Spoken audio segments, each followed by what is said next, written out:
2 number, আপনার সন্তানকে দৈনিক হাতের লেখা বাড়িতে কাঠ দিয়ে লেখাবেন। তাকে দৈনিক যে লেখাগুলো দেওয়া হয় অথবা লিখে দেওয়া হয় লেখানোর জন্য, তারপর যে পড়াগুলো ক্লাসের পড়াগুলো দেওয়া হয় এগুলো যেহেতু আমাদের অনেক ছাত্র অনাবাসিক আছে, তারা অনাবাসিক গার্জেন থেকে বলবো যে এই লেখাগুলো এই পড়াগুলো আপনি তাদেরকে আয়ত্ত করুন। 3 নাম্বার, আপনার সন্তান বাড়িতে থাকাকালীন সময় ঠিকমতো সালাত আদায় করছে কিনা। যেহেতু আবাসিক ছাত্রগুলো আমাদের কাছে থাকে, আমরা তাদের দেখভাল করি, 5 ওয়াক্ত সালাতের সময় নিয়ে আসি নিয়ে যাই, তাদেরকে এই দেখাশোনা করি। অনাবাসিক বাচ্চা যারা আছে, অভিভাবক আপনাদের কাছে থাকে, আপনারা তার সালাতের ব্যাপারে যোগ্যতা থাকবেন। নাম্বার 4, আপনার সন্তান বাড়িতে থাকাকালীন সময় সন্তানের হাতে মোবাইল ফোন দিবেন না। সন্তানের হাতে মোবাইল ফোন দিবেন না। এই মোবাইলে সময় নষ্ট করে, এই মোবাইলে কাদর ফাদর থেকে সন্তান পড়ালেখার মনোযোগ নষ্ট করে। বাচ্চাকে সৎ আদর্শ চরিত্রবান বানাইতে চাইলে তার হাতে মোবাইল দেওয়া যাবে।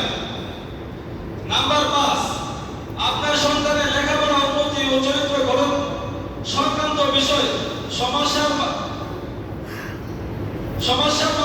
সমাধান করার মাধ্যমে আপনি শিক্ষক মহোদয়ের সাথে অনুগ্রহপূর্বক মাঝে মাঝে যোগাযোগ করবেন। নাম্বার 6, পরিষ্কার পরিচ্ছন্ন পোশাক দিয়ে প্রতিষ্ঠানে যেন আসে। অনেক সময় দেখা যায় বাচ্চার গায়ে দুর্গন্ধ, তার কাছে যাওয়া যায় না। একটা পড়া শিখাইতে, একটা পড়া দিতে বাচ্চার কাছে যেতে হয়, তাকে হাত ধরতে হয়, লেখাইতে হয়, পড়াতে হয়। এই জন্য আমার 6 নাম্বার পয়েন্ট হলো বাচ্চাকে পরিচ্ছন্ন পোশাক দিয়ে যেন মাদ্রাসায় আসে, প্রতিষ্ঠানে আসে। 7 নাম্বার, মাদ্রাসার নির্ধারিত পোশাক ও প্রবেশপত্র সঙ্গে নিয়ে আসার ব্যবস্থা করবেন।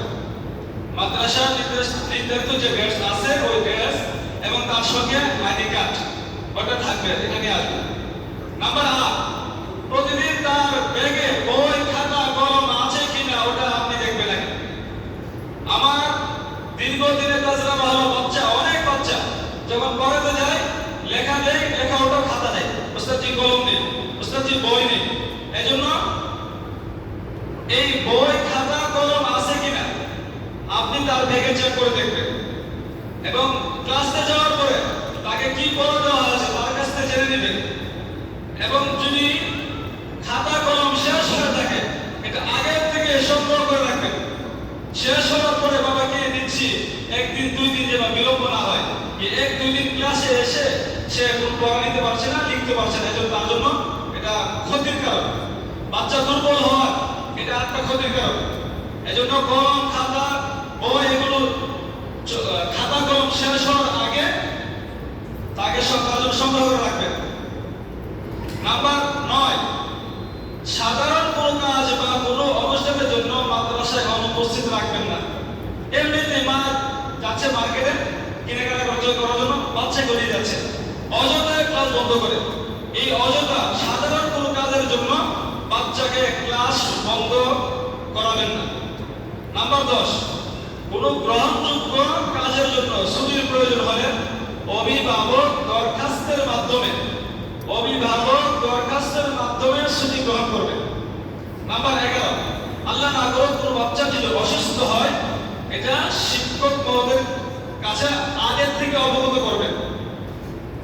নাম্বার 11, মাদ্রাসার শিক্ষক মহোদয়ের সঙ্গে সুন্দর আচরণ করবেন।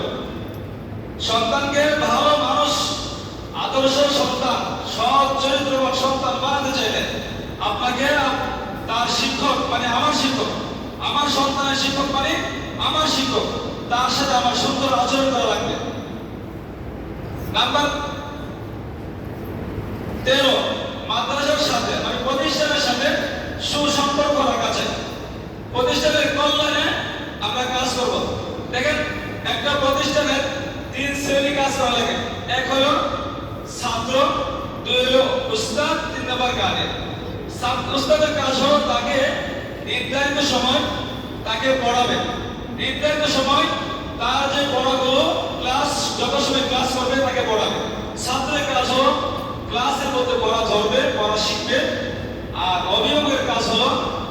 খোঁজ খবর রাখবে, বাড়িতে যাওয়ার পর তার পড়াগুলো জিজ্ঞাসা করবে, আজকে ক্লাসে তোমার ওস্তাদ কোন পড়াটা পড়াইছে এটা আমাকে বলো।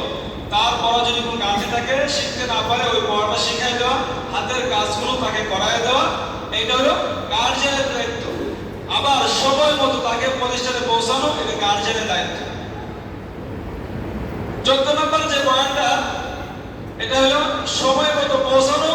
মাদ্রাসায় প্রতিষ্ঠানে ছাত্রকে সময় মতো পৌঁছাইতে হবে, সময় মতো নিজ দায়িত্বে বাচ্চাকে দিতে হবে।